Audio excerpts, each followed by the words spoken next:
ఈ ప్రపంచంలో ఇస్రాయేల్ దేశం ఏ విధంగా ఏర్పాటు జరిగినది? How did the form of the Israels in the universe? ప్రభునందు ప్రియమైన దేవుని బిడ్డలారా, ఆది కాండం 32వ అధ్యాయము 28వ వచనంలో దేవుడు యొక్క యాకోబుతో, నీవు మనుషులతోనూ దేవునితోనూ పోరాడి గెలిచావు కాబట్టి ఇక మీదట నీ పేరు యాకోబు అనబడదు, ఇశ్రాయేలే కానీ యాకోబు అనబడదని దేవుడు తన యొక్క పేరు మార్చినట్లుగా చూస్తున్నాం. ఇశ్రాయేల్ అనగా పోరాడువాడు, యాకోబు అనగా మోసగాడు. యాకోబు రాత్రంతా మరి ప్రార్థనలో పెనుగులాడటం ప్రారంభించాడు. యబ్బోకు రేవు దాటాడు, ఒక్కడే మిగిలిపోయాడు. దేవుని సన్నిధిలో కన్నీరు కాలుస్తున్నాడు, బ్రతిమలాడుతున్నాడు. గతించిన కాలంలో తన యొక్క జీవితం అంతా దేవునితో చెప్తున్న సమయంలో దేవుని యొక్క దూత ప్రత్యక్షమయ్యాడు, దేవునితో పెనుగులాడుతున్నాడు. అలాంటి సమయంలో తెల్లవారిపోతున్నది. మరి దేవుని యొక్క దూత తొడగోటి మీద కొట్టాడు. అలానే అయినా సరే తెల్లవారిపోతుందని నన్ను పోనిమ్మనగా మరి యాకోబు, నీవు నన్ను ఆశీర్వదించితేనే కానీ నేను నిన్ను పోనీయనని మరి దేవునితో చెప్పినప్పుడు దేవుడు అన్నాడు కదా, నీ పేరు ఏమిటి అన్నాడు. నా పేరు యాకోబు అన్నాడు. చక్కగా ఒప్పుకున్నాడు. యాకోబు అనగా మోసగాడు. తన యొక్క మోసాన్ని గతించిన కాలంలో ఏ విధంగా అన్నను మోసం చేశాడు. జ్యేష్ఠత్వ విషయంలో మరి జ్యేష్ఠత్వపు హక్కును, మరి అన్న యొక్క జ్యేష్ఠత్వపు హక్కును కాజేశాడు. అన్న వచ్చి మరి నాకు ఆకలేస్తుందని చెప్పినప్పుడు మరి అలాంటి సమయంలో నీవు జ్యేష్ఠత్వపు హక్కునిస్తేనే కానీ నేను భోజనం పెట్టనని చెప్పినప్పుడు ఆ విధంగా ఏశావు జ్యేష్ఠత్వ హక్కును మరి అమ్మివేసినట్లుగా చూస్తున్నాం. శరీరాశిలో మరి ఆ విధంగా శరీరాశి అంతా కూడా యాకోబు ఒప్పుకున్నాడు. మరి అందుకే పౌలు అంటాడు, మరి జ్యేష్ఠత్వపు హక్కును అమ్మివేసినటువంటి భ్రష్టుడైనను వ్యభిచారి అయినను ముందునేమో చూసుకున్నాడని తన పొట్ట కూటి కోసం జ్యేష్ఠత్వపు హక్కును ఏశావు యాకోబుకు అమ్మివేశాడు. ఆ విధంగా శరీరాశులంతా కూడా యాకోబు ఏ విధంగా శరీరాశ విషయంలో అన్నను మోసం చేశాడో అదంతా కూడా ఒప్పుకున్నాడు. తర్వాత నేత్రాశ, తన తండ్రి అయినటువంటి ఇస్సాకు మందదృష్టి అయి ఉండగా ఏ విధంగా తండ్రిని మోసం చేసి మరి నేత్రాశకు సంబంధించినటువంటి ఆశీర్వాదాలన్నీ కూడా మరి అతని నుంచి పొందుకున్నాడో అదంతా కూడా దేవుని సన్నిధిలో ఒప్పుకున్నాడు. తర్వాత జీవపడాంబం అక్కడి నుంచి బయలుదేరి మరి బేతేల్లో మరి అలాంటి సమయంలో కన్నీటితో బ్రతిమలాడాడు, పోరాడాడు, దేవునితో సన్నిధిలో వేడుకున్నప్పుడు ఆ సమయంలో కూడా దేవుడు ప్రత్యక్షమై మరి యాకోబు, నేను నిన్ను తూర్పు తట్టు, పడమర తట్టు, ఉత్తర తట్టు, దక్షిణ తట్టు నేను నిన్ను ఆశీర్వదిస్తానని మరి దేవుడు చెప్పినప్పుడు మరి దేవుని దూతలు నిచ్చెన మీదుగా ఎక్కుచు దిగుచు అలాంటి సమయంలో దేవుని స్వరం విన్నటువంటి యాకోబు తలగడగా ఉన్నటువంటి రాయిని తీసి స్తంభముగా చేసి దాని మీద నూనె పోసి మరి ఆ సమయంలో దేవునితో నిబంధన చేశాడు. నేను వెళ్ళు మార్గం అంతా నీవు నాకు తోడై ఉండి తినటానికి ఆహారం, ధరించడానికి వస్త్రాలు నీవు నాకు అనుగ్రహిస్తే, నువ్వు అన్ని విషయాల్లో నువ్వు నాకు సహాయం చేస్తే ఇక్కడ మరి దేవుని మందిరం అగునని, పరలోకపు గవిని ఇదే అని ప్రమాణం చేసి బయలుదేరాడు. లాబాను దగ్గరికి వచ్చాడు. లాబాను దగ్గర సుమారు 20 సంవత్సరాలు ఉన్నాడు.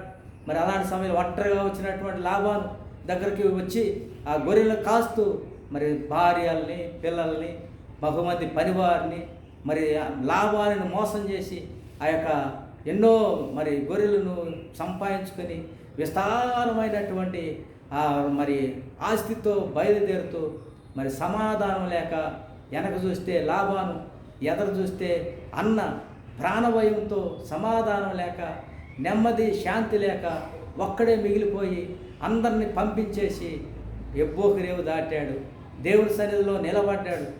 దేవుడు సన్నిధిలో నిలబడినప్పుడు దేవుడు తెల్లవారుతున్నది, నన్ను వదిలిపెట్టని చెప్పినప్పుడు మరి నీవు నన్ను ఆశీర్వదించితేనే కానీ నేను నిన్ను విడిచిపెట్టనని మరి దేవునితో చెప్పినప్పుడు అప్పుడు దేవుడు అన్నాడు, నీ పేరేంటని అడిగినప్పుడు యాకోబు తన జీవితం అంతా, తన చరిత్ర అంతా శరీరాశ, నేత్రాశ, జీవబడము, ఈ లోకములో ఉన్న వాటినైనా ప్రేమింపబడి ఈ లోకంలో ఉన్నదంతా శరీరాశ, నేత్రాశ, జీవపు డంబం, మరి ఆ మూడు కూడా మరి ప్రభు సన్నిధిలో ఒప్పుకున్నప్పుడు మరి దేవుడు అన్నాడు, నీవు దేవునితోనూ మనుషులతోనూ పోరాడి గెలిచావు కాబట్టి ఇక మీదట నీ పేరు మరి యాకోబు అనబడదు, నీ పేరు ఇశ్రాయేలుగా మార్చబడుతున్నానని. అంటే దేవునితో పోరాడువాడు, దేవునితో పోరాటం అక్కడ పుట్టినది. ఆ విధంగా ఇశ్రాయేలుగా మార్చబడ్డాడు. అలాంటి సమయంలో యాకోబు దేవుణ్ణి అడిగాడు, మరి నీ పేరేమిటి అని అడిగినప్పుడు దేవుడు చెప్పాడు, మరి ఎందు నిమిత్తం నా పేరు అడిగావని అక్కడ ఆశీర్వదించినట్లుగా చూస్తున్నాం. అక్కడ ఆశీర్వాదం ప్రారంభమైనట్టుగా చూస్తున్నాం. ప్రభునందు ప్రియమైన దేవుని బిడ్డలారా, మరి యాకోబు దేవుని పేరు అడిగినట్లు చూస్తున్నాం, దేవుని పేరు తెలుసుకున్నట్లు చూస్తున్నాం. దేవుని ముఖాన్ని అనగా పెనుయేలని పేరు పెట్టి, పెనుయేలు అనగా దేవుని యొక్క ముఖాన్ని చూశాను, దేవుని పేరు తెలుసుకున్నాను కాబట్టి ఇక నేను చనిపోతానేమోనని భయం వేసింది, కానీ దేవుని యొక్క ముఖాన్ని చూశాడు. మరి ప్రభునందు ప్రియమైన దేవుని బిడ్డలారా, దేవుని పేరు తెలుసుకున్నందుకు అక్కడ ఇశ్రాయేలు దేశముగా మార్చబడినట్లు చూస్తున్నాం. యాకోబు మరి యాకోబులాగే దేవుని పేరు తెలుసుకున్నవాడు మోషే కూడా ఉన్నాడు. మోషే అడిగాడు, మరి ఆ పొదల్లో అగ్నిజ్వాలలో దేవుడు ప్రత్యక్షమైనప్పుడు మరి దేవుడిని అడిగాడు, నీ పేరు ఏమిటంటే నేను ఉన్నవాడిని అనివాడిని అన్నాడు. అలాగే మనోహ కూడా ఆ మరి అక్కడ మరి దేవుడు ప్రత్యక్షమైనప్పుడు అక్కడ దేవుని కూడా నీ పేరు ఏమిటి అని అడిగినప్పుడు దేవుడు అన్నాడు కదా, నా పేరు చెప్పశక్యముగానే అది అన్నాడు. ఆయన ఆశ్చర్యకరుడు, ఆలోచనకర్త, బలవంతుడైన దేవుడు. దేవుని పేరు నిత్యుడకు తండ్రి, సమాధానకర్త, జీవము కలిగిన దేవుడు, సైన్యములకు అధిపతి యెహోవా. మరి అలాంటి పేరు వారు తెలుసుకున్నారు. మరి ఈ జీవితంలో ఎంతో మరి పెనుగులాడారు. దేవుని పేరు తెలుసుకున్న వారంతా కూడా దేవుని ఎరుగువారు, బలము కలిగి గొప్ప కార్యములు చేసేది. కాబట్టి మరి యోహాను సువార్త 17వ అధ్యాయం 4వ వచనంలో దేవుణ్ణి ఎరగటాన్ని అద్వితీయ సత్యదేవుడగు నిన్నును నీవు పంపిన యేసు క్రీస్తును ఎరుగుటయే నిత్య జీవం. కాబట్టి దేవుణ్ణి కలిగిన వారు, మరి దేవుని యొక్క బలము కలిగిన వారు లోకంలో. మరి యాకోబు దేవుణ్ణి కలిగాడు, దేవుని ముఖాన్ని చూశాడు, దేవుణ్ణి తెలుసుకున్నాడు. ఆ ప్రకారంగా యాకోబుకు 12 మంది కుమారులు పుట్టారు. ఆ 12 మందిలో మరి యొక్క మొదటి కుమారుడు మరి రెండో కుమారుడు షిమ్యోన్, మూడో కుమారుడు యొక్క మరి లేవి, నాలుగో కుమారుడు యోధ, ఐదో కుమారుడు ఇస్సాకార్, మరి ఆరో కుమారుడు జబూలూను, ఏడో కుమారుడు దాను, 8వ కుమారుడు నప్తాలి, 9 గాదు, 10 ఆషేరు, 11 యోసేపు, 12 బెన్యామీను, అలా ఒక కుమార్తె. ఈ విధంగా 12 మంది. మరి మొదటి కుమారుడి పేరు గిద్యోన్. కాబట్టి మరి 12 మంది కుమారులు కలిసి వారందరూ కూడా 70 మందిగా ఎక్కడికి వెళ్ళారంటే ఆ యొక్క ఐగుప్తు దేశం వెళ్ళారు. ఐగుప్తు దేశం వెళ్ళడానికి యోధ అక్కడ సహకరించినట్లు చూస్తున్నాం. గుంతలో ఉన్నటువంటి యోసేపుని యోధ బయటికి తీసి ఈ విధంగా మనిషిని చంపే కంటే ఇస్మాయిలీలకు అమ్మటం మరి శ్రేష్టం కదని చెప్పి ఇస్మాయిలీలకి 20 తులాలకి వెండి నాణ్యాలకి అమ్మివేసినట్లు చూస్తున్నాం. ఆ విధంగా యోధ రక్షించాడు కాబట్టి ఆ విధంగా 70 మందిగా వెళ్ళారు. సుమారు 6,05,550 మంది, 3,550 మందిగా మరి అక్కడి నుంచి బయలుదేరి 430 సంవత్సరాల్లో వారు అంత జనాంగం 21 సంవత్సరాలు దాటిన వారు ఆ విధంగా అంతమంది అయ్యారు. తర్వాత వారందరూ కలిసి 40 సంవత్సరాలు అరణ్యంలో ప్రవేశించి 10 జాతుల వారిని, మరి కానానీయుల్ని, హివ్వీల్ని, హిత్తీల్ని, పెరిజ్జీల్ని, వారిలో ఉన్నటువంటి 31 రాజులను హతమార్చినట్లుగా వారిని జయించి వారి దేశాన్ని స్వాధీనపరుచుకున్నారు. వారిలో ఉన్నటువంటి యోధాలో నుండి పెరేసు వచ్చాడు. పెరేసులోంచి పెరేసుని కన్నాడు. మరి పెరేసు ఆ యొక్క మరి ఎస్రోమును కన్నాడు. ఎస్రోము అరామును కన్నాడు. అరాము అమినాదాబును కన్నాడు. అమినాదాబు నైస్సోను కన్నాడు. నైస్సోను షల్మాను కన్నాడు. షల్మాన్ని మరి ఆ యొక్క రహాబు ద్వారా మరి యెహోషువ చెప్పాడు, ఎరుగో దేశానికి వెళ్ళండి, ఎరుగో ప్రాంతానికి మనం దానిని స్వాధీనపరుచుకుంటామని చెప్పినప్పుడు ఆ విధంగా వేగుల వారిగా వెళ్ళినటువంటి షల్మాను అక్కడ రహాబు యొక్క విధేయత చూసి మరి వారు ఆ యెరికోని జయించినప్పుడు వారు రహాబు యొక్క గృహమును రహాబును వివాహం చేసుకుని రహాబునందు షల్మాను రహాబునందు మరి బోయాజును కన్నాడు. బోయాజు మరి మోయాబు దేశం నుంచి వచ్చినటువంటి రూతు ద్వారా మరి ఓబేదును కన్నాడు.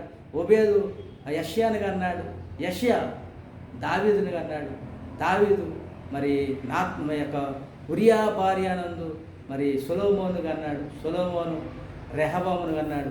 సొలొమోను ఎప్పుడైతే 2 సార్లు దేవుడు చెప్పాడు, నువ్వు అన్య దేవతలు, కెమోషి దేవతలు, అష్టారోత దేవతలు, మరి రకరకాల 4 రకాల దేవతలకు నువ్వు పూజించవద్దు, గుడులు కట్టవద్దు అని చెప్తే మరి సొలొమోను వృద్ధాప్యం వరకు భక్తిని అనుసరించాడు. కానీ వృద్ధాప్యం తర్వాత వృద్ధుడైన తర్వాత ఐగుప్తు దేశం రకరకాల అమోరీల దేశ యొక్క దేవతల్ని యెరూషలేములో నిలబెట్టినప్పుడు అప్పుడు దేవుడు ఆయన రాజ్యం 2గా చీల్చబడింది.